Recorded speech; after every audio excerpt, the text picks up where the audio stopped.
എൻ്റെ പേര് റെൻഡോ ജോസ് എന്നാണ്. ഞാൻ ഇങ്ങനെ ഫേസ്ബുക്കിൽ പരസ്യം കണ്ടിട്ടാണ് കൊണ്ടുവന്നത്. നമ്മുടെ പുക ടെസ്റ്റിൻ്റെ ഒരു ഇഷ്യൂ, അങ്ങനെയുള്ളൊരു ഇത് വന്നിട്ടാണ് പുക ടെസ്റ്റ് തീരെ കിട്ടാണ്ടേ തുടങ്ങി. അപ്പോൾ അങ്ങനെ ഒരു ഇഷ്യൂ വന്നപ്പോഴാണ് ഞാനിപ്പോൾ ഇത് കണ്ടത്. അപ്പോൾ ഇവിടെ വന്നിട്ട് ഇപ്പോൾ അവരുടെ ഡീകാർബണേറ്റ് ചെയ്യുന്ന പരിപാടികൾ ചെയ്ത് കഴിഞ്ഞു. ഓയില് അങ്ങനെയുള്ള കാര്യങ്ങൾ, ബാക്കി കൂളന്റ് അങ്ങനെയുള്ള സാധനങ്ങളൊക്കെ മാറ്റി ഇപ്പോൾ വണ്ടി ക്ലിയർ ആക്കിയിട്ടുണ്ട്. ഹലോ, ഇത് റെൻജോ അല്ലേ? അതെ. സാർ, ഞാൻ വിളിക്കുന്ന നോസ്റ്റു എന്നാണേ, ഡീകാർബണൈസിങ്ങിന്റെ ഓഫീസിൽ നിന്ന്. പറഞ്ഞോളൂ. ഒരു സെൻ സർവീസ് ചെയ്തിരുന്നല്ലോ അവിടുന്ന്. ഉണ്ട്. എങ്ങനെയുണ്ടായിരുന്നു അത് ഓടിച്ചു നോക്കിയിട്ട്?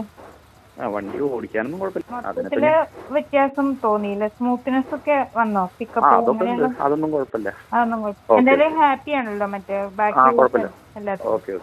ഓക്കെ, ശരി.